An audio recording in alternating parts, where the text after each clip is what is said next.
অনুপ্রবেশে মদত দিয়েছে Trinamool, অনুপ্রবেশকারীদের voter card বানিয়ে দিয়েছে তৃণমূল। এই অভিযোগে আজ আবারও নির্বাচন কমিশনে গেলেন রাজ্যের বিরোধী দলনেতা শুভেন্দু অধিকারী।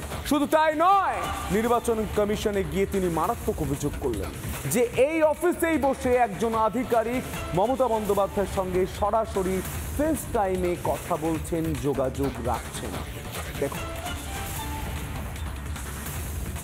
চোরাইভাবে এসেছে।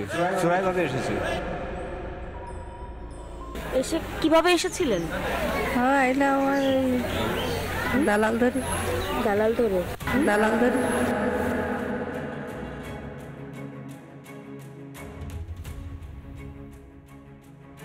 বাংলাদেশ থেকে হুড়মুড়িয়ে এপারে ঢুকেছে অনুপ্রবেশকারীরা। দরজা খুললেই যেন বাংলাদেশি। ওই সময় টাকা পয়সা যখন পার হয়ে সব তখন টাকা পয়সা হলো। কে বানিয়ে দিল আপনাকে এই কার্ডটা? এটা সরকারের ঘর থেকে।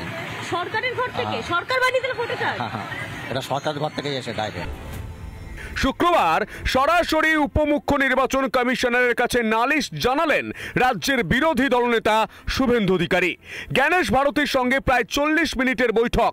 সেই বৈঠকে অনুপ্রবেশ থেকে জনবিন্যাস ইস্যুতে সোচ্চার হন শুভেন্দু অধিকারী। পশ্চিমবঙ্গে যেভাবে ডেমোগ্রাফি চেঞ্জ হয়েছে, বর্ডারে যেভাবে জমি না দিয়ে অনুপ্রবেশকারীদেরকে ঢুকিয়ে ভোটার লিস্টের নাম তোলা হয়েছে, আমরা সেই বিষয়ে ডেমোগ্রাফি চেঞ্জের একটা পুরো ম্যাপ পয়েন্ট করে জ্ঞানেশ ভারতীকে দেখিয়েছি। পশ্চিমবাংলার ডেমোগ্রাফি বদলে দিয়েছে।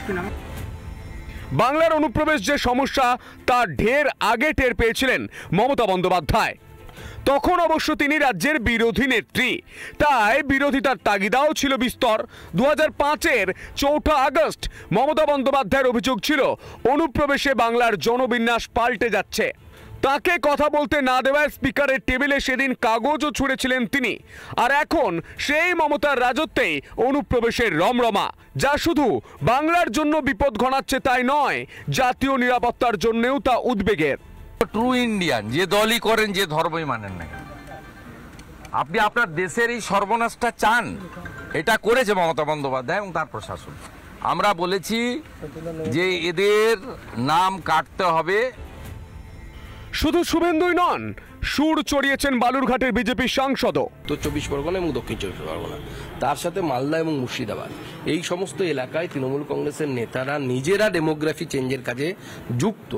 আমরা এমনি বলি না যে পশ্চিমবঙ্গকে পশ্চিম বাংলাদেশ বানানোর চক্রান্ত তৃণমূল কংগ্রেসের তরফ থেকে হচ্ছে, এবং এটা হচ্ছে তার প্রমাণ আপনারা দেখতে পাচ্ছেন। বিএসএফকে দুষে আখেরে কাকে বোকা বানাতে চাইছেন মমতা বন্দ্যোপাধ্যায়?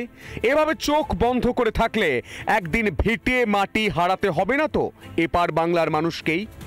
বাংলা হয়ে যাবে না তো বৃহত্তর বাংলাদেশ, রিপাবলিক বাংলা? তৃণমূলের রাজত্ব আর জঙ্গল রাজ দুটোই এখন সমান বলছেন বিজেপির সর্বভারতীয় মুখপাত্র গৌরব ভাটিয়া।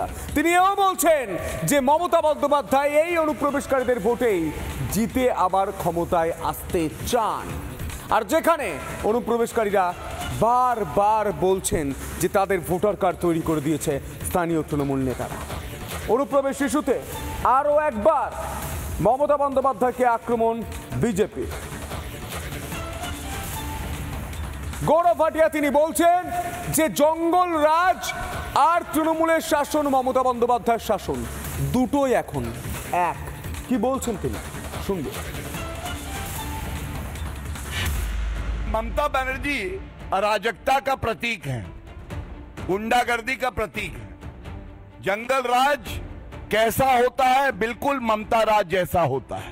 ममता बनर्जी जी को लगता है ये जो घुसपैठिए हैं, जो भारतीय नागरिक हैं, जिनको संविधान और रिप्रेजेंटेशन ऑफ पीपल्स एक्ट कोई अधिकार नहीं देता है कि वो वोट डालें, ममता बनर्जी उनके वोट के सहारे पश्चिम बंगाल का चुनाव जीतना चाहती। নানা ধরনের কন্টেন্ট দেখার জন্য লাইক করুন, শেয়ার করুন আমাদের ফেসবুক পেজ, সাবস্ক্রাইব করুন আমাদের ইউটিউব চ্যানেল।